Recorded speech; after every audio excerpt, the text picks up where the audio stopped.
My name is Peter Stewart. I was brought up in this neighborhood.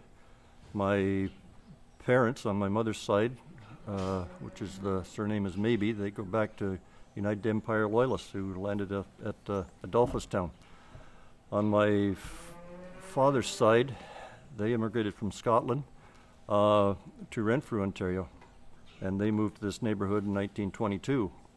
Interestingly enough, both my mother and my father moved to this neighborhood on exactly the same date in 1922. One was 3 years old, one was 8 years old, but they didn't know they'd be getting together at that time.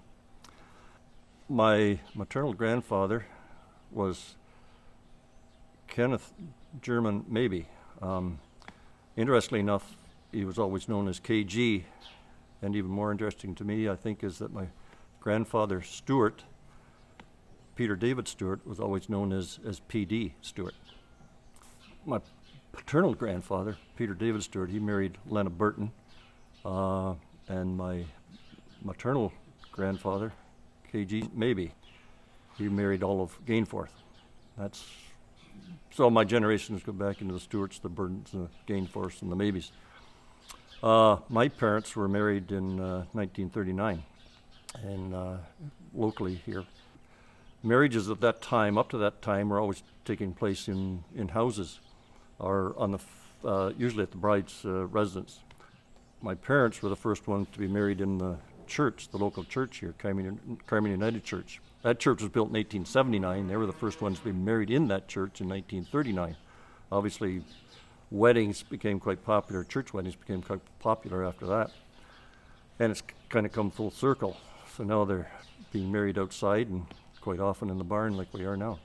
My father had learned to be a cheesemaker, learning his trade at the Cedar Creek Cheese Factory, which that building still exists on Highway 30 and Hanson Road.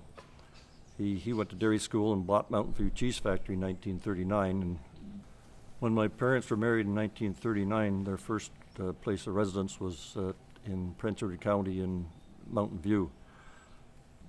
Resided there until 1949. When my father was in the cheese industry, it was a very seasonal production processing operation.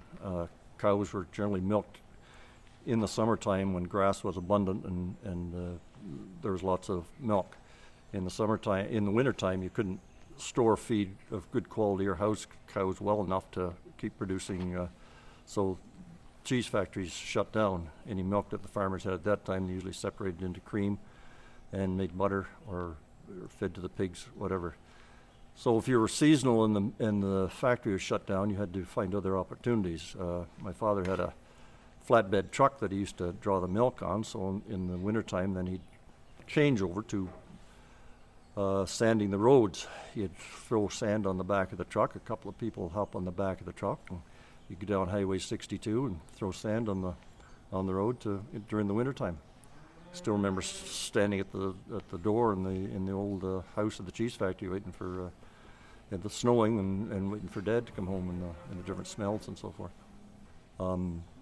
At that time, they could kind of see the writing on the wall that at post-war era that there's going to be a lot of changes in the industry, a lot of government regulations. So at that time, they left and came back here and bought this farm. This farm on the corner of County Road 26 and Carman Road was the neighboring farm to where my father was brought up, which was then owned by my uncle, Fred Stewart, and my grandfather, P.D. Stewart. So he was familiar with this farm. We were brought up here at that time. When we first moved to the farm in 1950, you still had, it was totally mixed farming. You had cows, you had pigs, you had some horses, you had some chickens. So it was everything.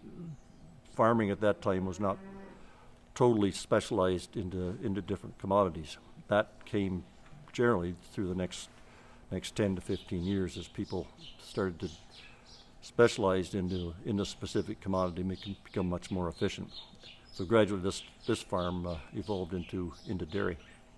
Both of my grandfathers kept day books or journals which they recorded their transactions in, and quite often they recorded personal notes of weather or cattle and so forth.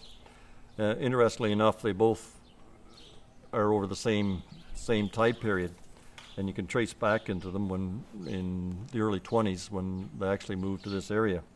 So when in a book like this, you can actually see the transactions that my grandfather made when he moved to the farm next door here. You can see where he bought the cattle and the horses and so forth after moving on the train up from Renfrew. The books show a lot of what life was like at that time. There was a lot of bartering. In other words, people would trade back and forth. You didn't have the refrigeration, so if you killed a cow or a hog, you kept some for yourself, and you quite often traded off with a neighbor, and they traded it back with you.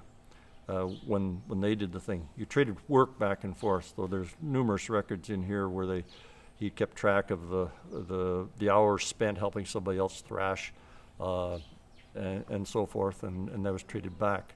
One of the big cash commodities over those years by everybody in the area was potatoes. Potatoes were cash.